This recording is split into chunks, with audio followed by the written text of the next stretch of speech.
नमस्कार मंडळी, आज आपण घेऊन आलेलो आहोत अशी एक पारंपरिक गावाकडची भाजी। ही भाजी अनेक लोकांना माहिती आहे किंवा नाही, बऱ्याच जणांना तर माहिती नसते। ही कशी करायची अगदी सोप्या पद्धतीने, पारंपरिक पद्धतीने आज आपण इथे तांदूळग्याची भाजी करत आहोत। हॅलो फ्रेंड्स, मी शिल्पास कुकरीमध्ये तुम्हा सर्वांचं खूप खूप स्वागत आहे। तर चला करूया तांदूळग्याची भाजी। तर हे पहा, ही आहे तांदूळगा। याला छान निवडून स्वच्छ करून आपण एका बाउलमध्ये काढून घेतलेला आहे। तर सर्वात आधी आपण याला स्वच्छ पाण्याने 2 ते 3 वेळेस धुवून घेऊया आणि अशा प्रकारे एका जाळीमध्ये निथळण्यासाठी ठेवायचं आहे पाणी। इथे आपल्याला ठेचा करायचा आहे। हिरवी मिरची 2 ते 3, आपल्याला लसूणची पाकळी आणि कोथिंबीर लागणार आहे। अशा प्रकारचा आपल्याला ठेचा तयार करून घ्यायचा आहे। एकदम झणझणीत असा ठेचा आपण इथे तयार केलेला आहे। आता गॅसवर कढाई ठेवूया।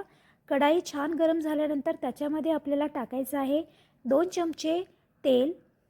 तेल छान गरम करून घ्यायचं आहे आपल्याला। सर्वात आधी तुमचं तेल जेवढं छान गरम होईल तेवढी तुमची फोडणी जी आहे ती छान खमंग होते। आता आपण इथे तयार केलेला जो मसाला आहे किंवा आपला जो वाटण आहे तो आपल्या या तेलामध्ये टाकायचा आहे आणि छान आपल्याला हा खरपूस असा खमंग वास सुटेपर्यंत या तेलामध्ये परतून घेऊया। त्यानंतर आपल्याला याच्यामध्ये टाकायचं आहे हळदी पावडर। परत एकदा हे सर्व आपण छान मिक्स करून घेऊया।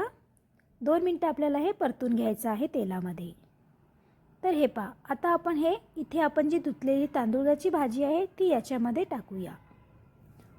ही भाजी जी आहे खायला एवढी सुंदर होते, खूप चविष्ट होते आणि झणझणीत। जर तुम्हाला अजून जास्त पाहिजे असेल तर या भाजीमध्ये तुम्ही अजून थोडं प्रमाणामध्ये मिरचीची पेस्ट टाकू शकता।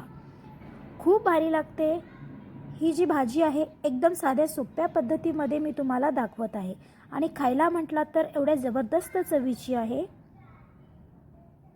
आता ही भाजी आपण सर्व मिक्स करून घेऊया।